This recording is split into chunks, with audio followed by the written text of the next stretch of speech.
Alright guys, nandito na naman tayo sa ating tutorial. Alright. Sa mga napadaan, don't forget to subscribe on my channel. Nandiyan po ang subscription or subscribe button. Yan pong red button na yan sa baba. Pakiclick na lang dahil libre naman yan. Para na rin sa ating host. Alright, maraming salamat sa inyo sa pagdalaw at sa mga napadaan. Thank you rin sa inyo. Pakinggan nyo ito mabuti.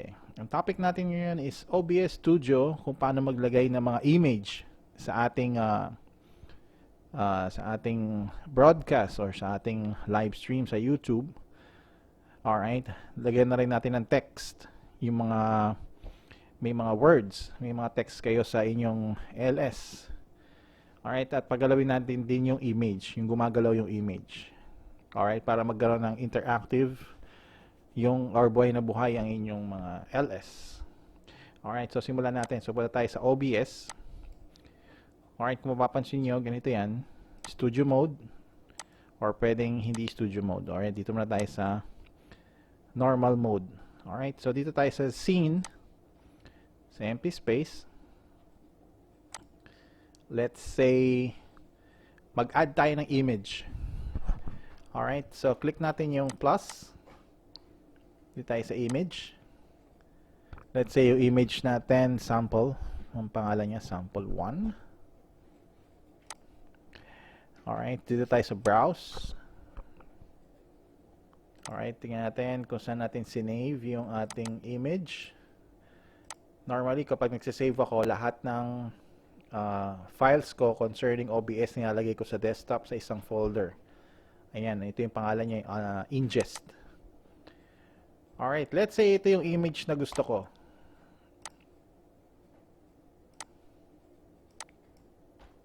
Alright, so sa broadcast ko, meron na akong image. Alright.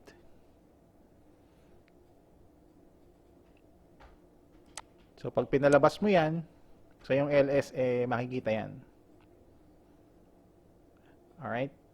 So, paano to gumagalaw? So, nag-download ako sa internet ng mga GIFs.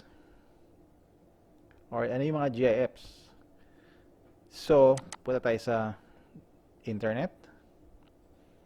Mag-download tayo ng type natin animated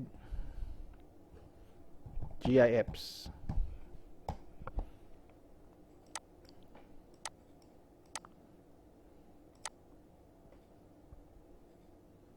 So, lahat yan, animated GIF yan. So, let's say, ito yung nagustuhan ko, maghanap tayo. Hanap tayo ng maganda. Smiley. Animated smiley.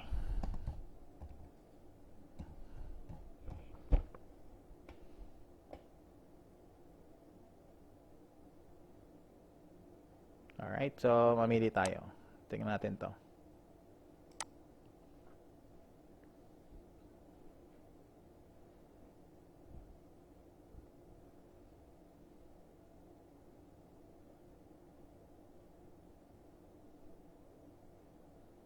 Ayan.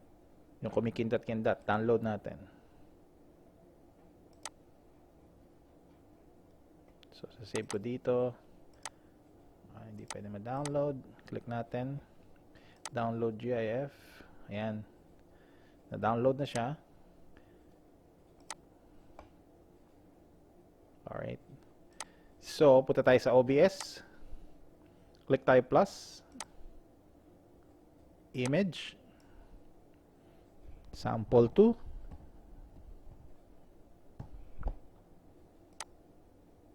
Browse tayo. Nasa download siya. Itong file name. So, meron na tayong image na gumagalaw. Of course, same din to sa mga hindi gumagalaw na image. Kung meron kayo image ng family nyo or yung photo nyo, gusto nyo i-display, ganun din ang proseso. Alright? So, ginawa lang natin ng animate. Alright? Gusto natin, yung background natin is hindi black. So, for example, image din. So, ganun pa rin. Image, background.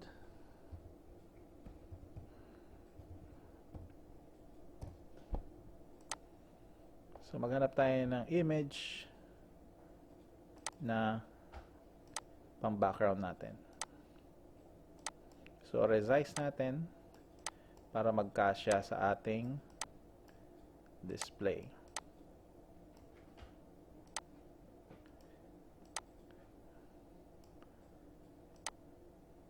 Alright, so pag nagbo-broadcast ako, ito ang makikita nila. Alright, so ano nangyari sa mga ginawa ko kanina? So nasa ilalim sila ng image na to, na background ko. So gusto ko sila ibabaw. So click nyo lang yung sa sources, click nyo to, i-drag nyo sa taas. Alright, sample, drag nyo rin sa taas. Alright, so ganon, pag naglalaro kayo ng mga image, kailangan yung mga in order nila. Kung sila ay nasa ibabaw, nasa ilalim, ganoon ang technique doon. Alright.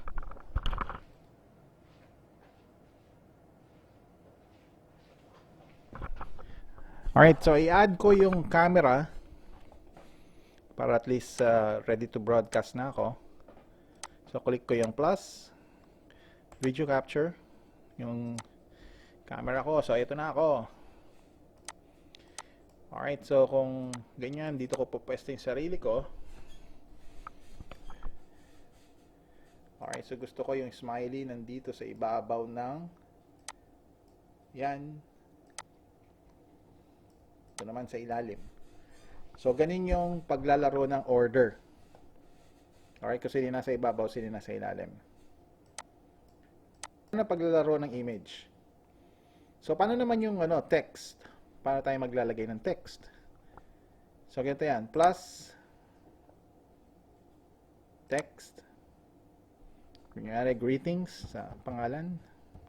Greeting.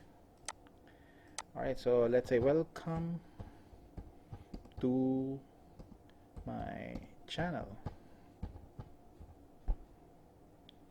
Select natin yung font. Ano bang font ang gusto natin? Kahit ano. Alright, mamili na lang kayo. Century, regular, font size. Okay. So, ito siya. Yan. So, hindi ako happy sa font. Right-click natin yung greetings. Yung text, field properties. Palitan natin ang font. Arial bold. Ayan. Alright. So, kung gusto kong palitan ng kulay, right-click natin yung greetings. I-scroll down natin. So, ito yung mga kulay. Gawin natin kulay, ano ba maganda? Kulay black. Yan. Itong opacity, pwede siyang transparent, pwede siyang 100%. Gradient, yan yung kulay. Alam niyo yung parang naghahalo. Ayan, oh. Pwedeng gradient color, gawin natin red. Yung parang alam niyo yung fade na kulay. Meron ganong option. So, gawin muna natin solid color. So, meron siyang background opacity. Alright, so kung ang gusto nating background color is white. Ayan, yung background, ayan. Pwedeng transparent, pwedeng solid. So, ayan na yung welcome channel natin. Welcome to my channel. Alright, gusto ko yung welcome channel ko or yung parang greetings ko sa baba yung nag-i-scroll o yung umaandar. So, paano naman yun? So, ganito yun. Punta tayo sa text, greetings, i-right-click natin. Filters. Click tayo plus. Scroll.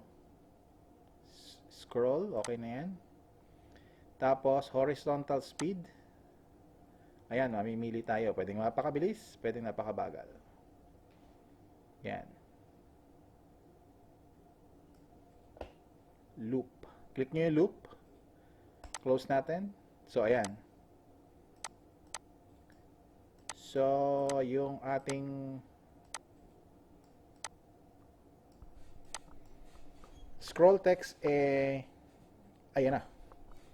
So, ayusin lang natin. Palitan natin ng kulay. So, right click, properties tayo. Scroll down natin. Gawin natin font color is red. Alright, so kung mapapansin nyo, magkadikit. Pag nag-end yung word, pag nag-start, so lagyan nyo lang ng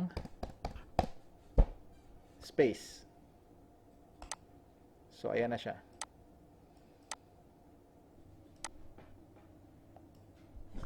Alright, so ganun ang paggamit ng scroll text, moving image, alright, tsaka yung order ng image, plus yung background. Alright. So, I hope na may natutunan naman kayo sa ating tutorial ngayong araw regarding images, moving images, at yung scroll text. Alright, so maraming salamat sa inyo. Please don't forget to subscribe on my channel. Alright, sa mga napadaan, please do subscribe. Free lang naman po yan. Libre ang pag-click ng subscription. Alright, maraming salamat sa inyo. God bless you all. Bye-bye.